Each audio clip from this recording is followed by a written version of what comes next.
All right, so my project is called White Cube Black Box, and it's a way to look at bias in museums, the museum curation process, and also a way we hoped to inform people who are not technologists and museum goers about bias and algorithms.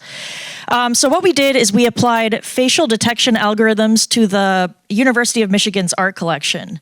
And so what we did find, obviously, is that the curatorial process over the last 150 years did have quite a bit of bias in it.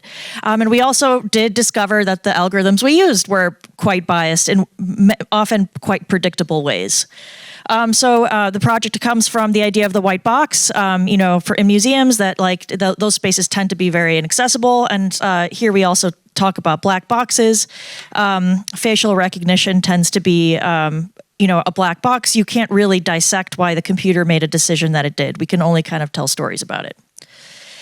So here we just kind of diagrammed all the the process of what goes on in training an algorithm, and you can see at every single step that you can see that bias enters the system.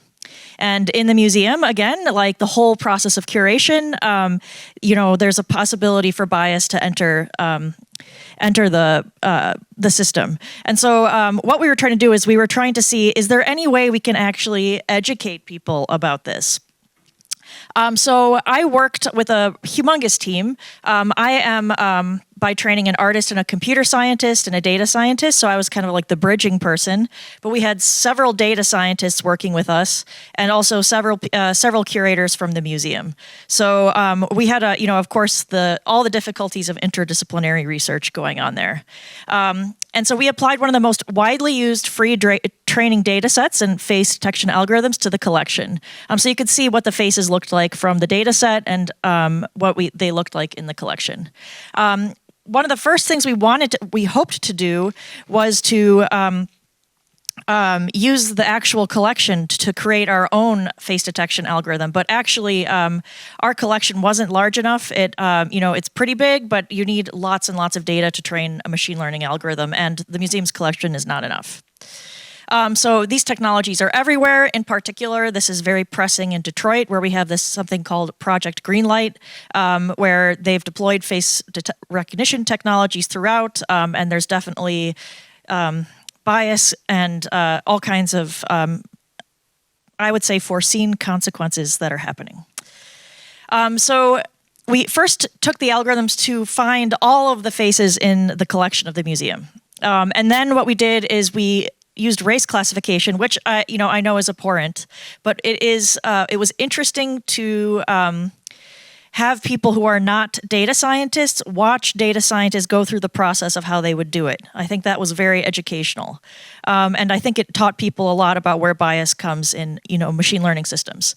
And then, but it did work well enough that we were able to make some observations about the diversity of the curation under each museum director.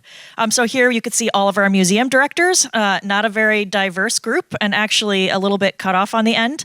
We just had our first female museum director, and you can easily see that there's a real change in the diversity of the curation under her leadership. There you could see the end. So here's all the directors, not very diverse. Tina Olson is amazing, and you can see how different, things have become. Here's just another visualization. The top line is white faces. So I would say the algorithms, they did work pretty well in a lot of cases. Here are things that it successfully was able to identify as faces. Sometimes it made mistakes. It really likes to look at vases and think they're faces because they're symmetrical. So that's quite amusing. Here's some other mistakes. It has a lot of trouble with woodcuts, I think.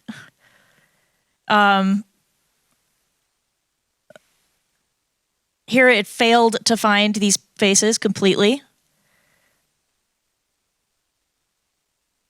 Sometimes we just had to wonder why it was making decisions it was, because, on the right, it was 100% confident that this was a white man.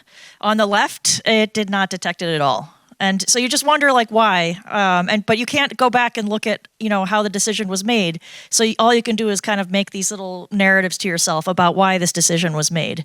Here's some examples where it worked, and then to the left it looks like it should work as well, but it did not. Same with these. We also used a different algorithm. This was just kind of for our entertainment, but it's an algorithm that will like look at images and find what is the most common, what are the most common features, to make in this group of images. So we applied this technique called eigenfaces to find the most representative face in the UMA's collection, just for our amusement, and well, just to see what it does. And so this is what the eigenface that represents the most, average. These are the features that represent the most average kind of face, and the most representative face in the collection is a clown, which I think is kind of amusing because it's it's a caricature of a face, and you can kind of see, what it's looking for. It's looking for eyes and like symmetry and things like this. This is like a more complicated process, but I'm just kind of glossing over it a bit. So then, we found all the faces in the collection. So we had this huge, bank of faces that was pretty good. It had some mistakes, but overall it was pretty good. And then we applied race classification algorithms, which we found from other research to the whole collection. We used this, data set called Fairface. The intention of this data set is actually to increase diversity. So it's intended to like test systems for bias.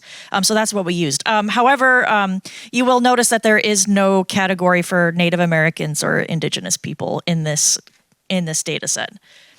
So here are just some of those results. I lost my timer, so I don't know how I'm doing on time. Okay.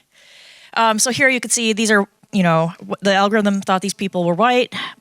The algorithm classified these people as Black, Latinx, Middle Eastern, Asian, and Indian. And so here you can see there's no category for Native Americans, so they were just kind of, applied, to other categories. So what we did find is the diversity of the collection. I mean, obviously, this is a very problematic, thing to do. You shouldn't use it to make any sort of important decision. But we did see that the diversity of the collection did increase over time.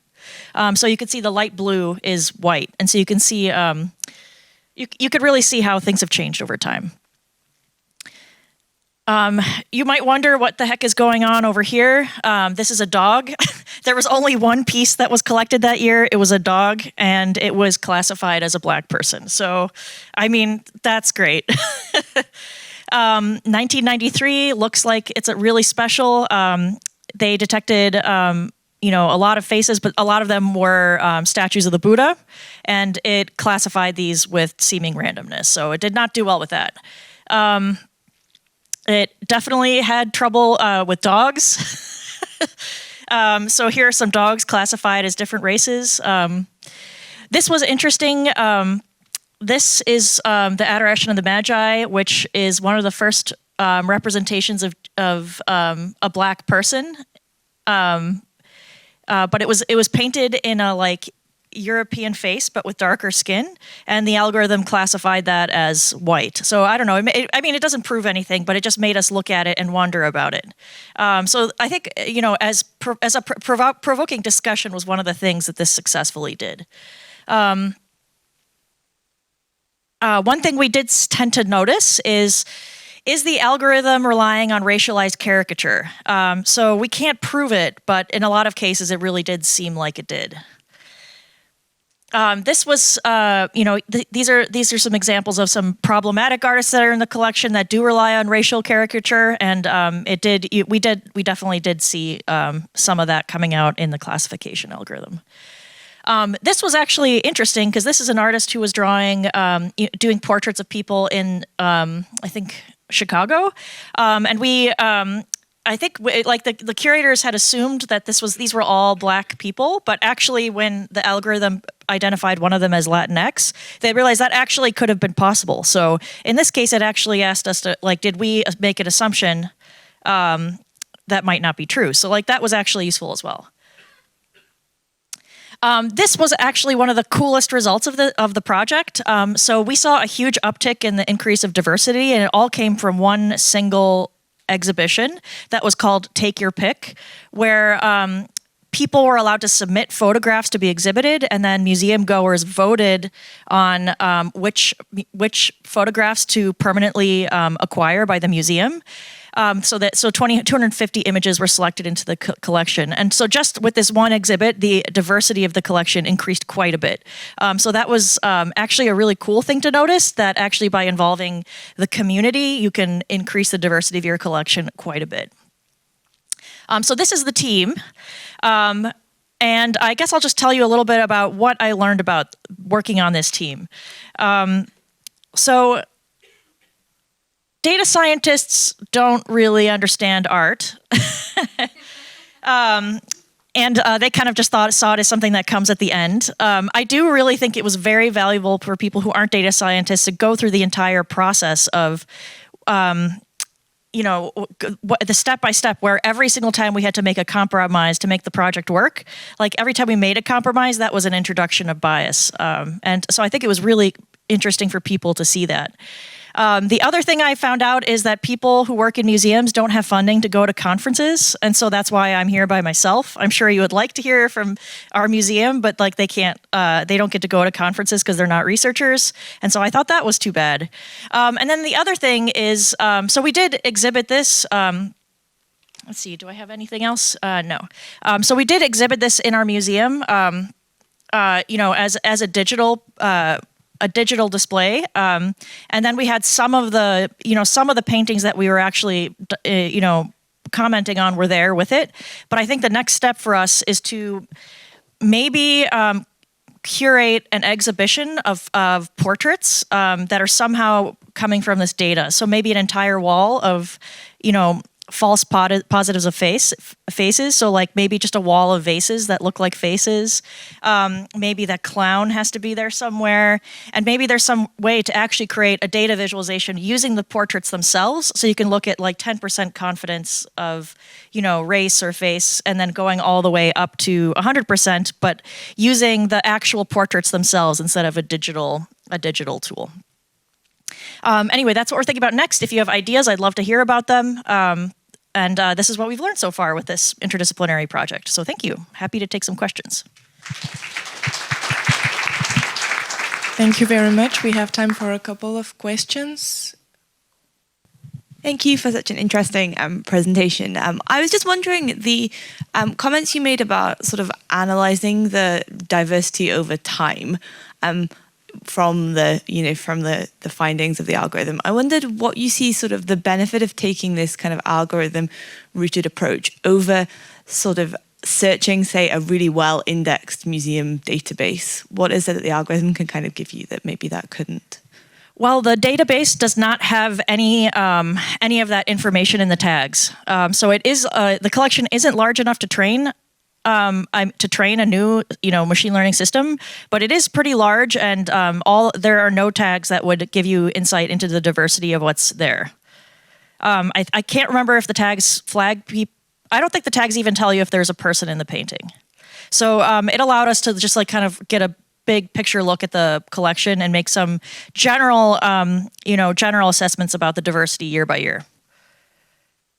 But yeah, it also maybe points out what kind of tags should be in the database to make useful judgments about diversity over time. All right, well, thank you.